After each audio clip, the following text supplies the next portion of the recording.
Good morning friends, स्वागत आहे तुमचं आजच्या प्री मार्केट रिपोर्टमध्ये. तर मग चला सुरुवात करूयात आजच्या या प्री मार्केट रिपोर्टला आणि जाणून घेऊयात की आज आपल्या स्टॉक मार्केटमध्ये काय होऊ शकतं ते. त्याआधी तुम्ही जर चॅनलवर नवीन असाल तर चॅनलला सबस्क्राईब करायला बिलकुल विसरू नका. तर मग चला सुरुवात करूयात आजच्या या व्हिडिओला.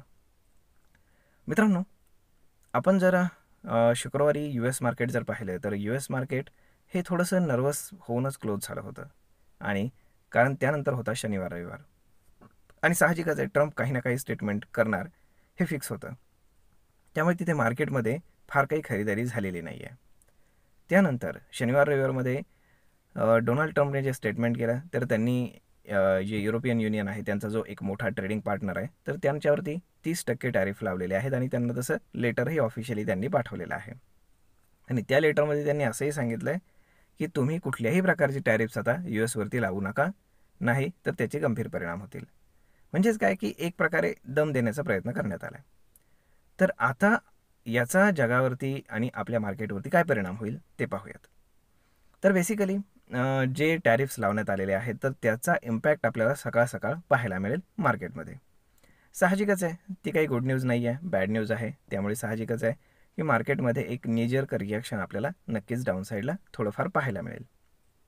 त्यानंतर मार्केट स्टेबल होण्याचा प्रयत्न करेल आणि सगळ्यात महत्त्वाची गोष्ट म्हणजे दुपारी 12:30 ते 2:30 या दरम्यान एक रिॲक्शन आपल्याला पुन्हा पाहायला मिळण्याची पॉसिबिलिटी खूप हायली आहे.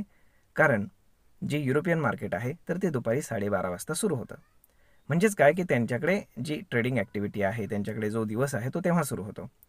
म्हणजेच काय की तेव्हा तिथले लोक किंवा तिथले जे काही राजकारणी लोक आहेत तर ते जे काही स्टेटमेंट करतील, त्यांचे जे पंतप्रधान असतील वगैरे वगैरे, तर या सगळ्या गोष्टी आपल्या मार्केटवरती पुन्हा इम्पॅक्ट टाकायला सुरुवात करतील.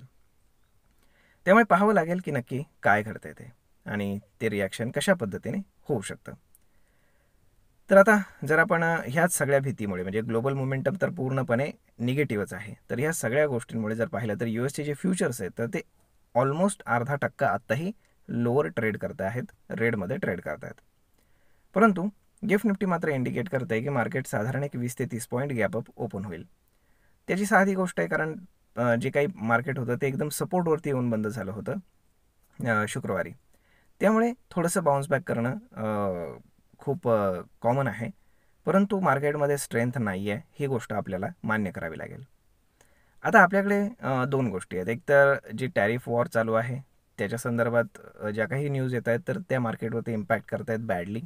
त्यानंतर इंडिया USची जी ट्रेड डील आहे तर ती होण्याची पॉसिबिलिटी आहे या आठवड्यामध्ये. परंतु तशी ऑफिशियल अनाऊन्समेंट अजून कुठलीही झालेली नाही आणि त्यामुळे तीही गोष्ट मार्केटला हॅम्पर करते. आणि दुसरी महत्त्वाची गोष्ट म्हणजे आपल्याकडे रिझल्ट सीझन चालू आहे. त्यामध्ये TCSने जे रिझल्ट दिले ते काही म्हणावे एवढे इम्प्रेसिव्ह नव्हते आणि त्यामुळे मार्केटमध्ये आपल्याला एक रिॲक्शन पाहायला मिळाली आहे. परंतु आता येणाऱ्या आठवड्यामध्ये बरेच मेजर कंपनीज जे आहेत तर ते आपले रिझल्ट घेऊन येत आहेत.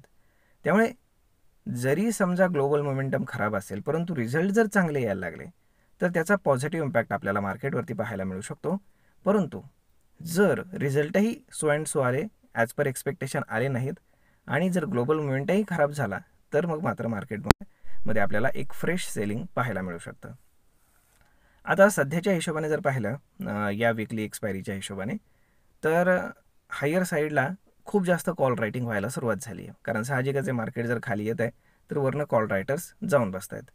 तर 25,400, 25,500 आणि त्याच्यावरती ज्या काही स्ट्राईक्स आहेत तर त्या ठिकाणी खूप जास्त कॉल रायटिंग आपल्याला पाहायला मिळते.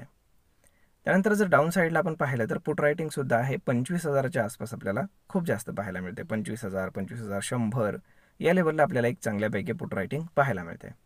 म्हणजे जर 25,000ची लेवल जर सायकॉलॉजिकली जर ब्रेक केली इंट्राडेमध्ये तर मार्केट इझिली 24,900, 24,800ला टेस्ट करण्यासाठी येऊ शकतं.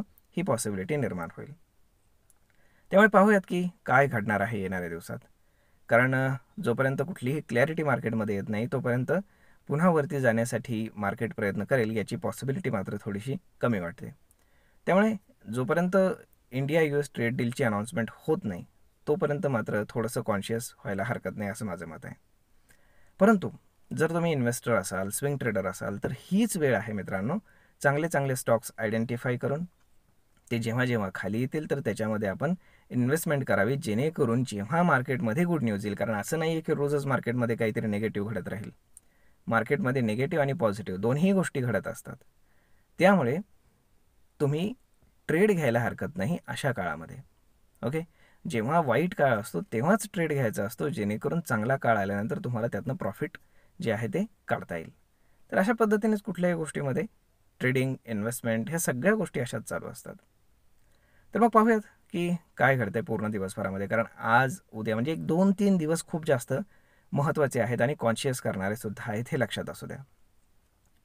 होप सो सगळं काही ठीक व्हावं. तर मग मित्रांनो, हा व्हिडिओ, ही माहिती तुम्हाला कशी वाटली आहे हे तुम्ही आम्हाला कमेंट करून नक्कीच सांगा. आणि जर आवडत असेल तर आपल्या जवळच्या मित्रमंडळींसोबत देखील हा व्हिडिओ तुम्ही शेअर करायला विसरू नका. धन्यवाद.